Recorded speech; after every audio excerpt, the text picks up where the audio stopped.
В августе инфляция в Ингушетии снизилась и достигла отметки 5,7% против 5,8% в июле.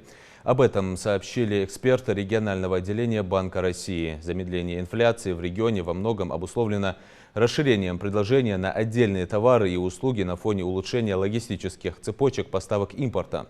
Если говорить о продовольственной инфляции, то рост конкуренции среди поставщиков стал причиной снижения цен на муку, макаронные и крупяные изделия.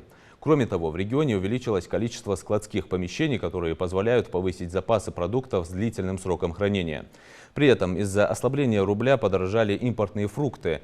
В результате выросли цены на бананы и апельсины, а яблоки и лимоны дешевели медленнее в годовом выражении.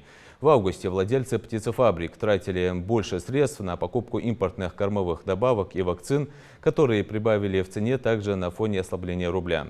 Как следствие, ускорился годовой рост цен на куриное мясо и яйцо. Среди непродовольственных товаров замедлился рост цен на школьные принадлежности и парфюмерно-косметические товары и медикаменты. Цен на товары для учебы, парфюмерию и косметику объясняется статистическим эффектом базы прошлого года. Дело в том, что в августе 2022 года стоимость арендных торговых площадей в регионе повысилась, и продавцы перенесли возросшие издержки в отпускные цены на свои товары. Помимо этого, в прошлом году наблюдалось существенное увеличение спроса на товары для учебы, связанное с ростом количества студентов и школьников в регионе. Причиной удорожания медицинских товаров в прошлом году стало сокращение их предложения из-за нарушения логистических цепочек.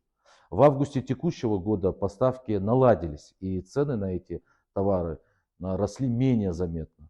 Кроме того, в республике увеличилось количество региональных представительств некоторых аптечных сетей, что усилило конкуренцию и положительно повлияло на динамику цен.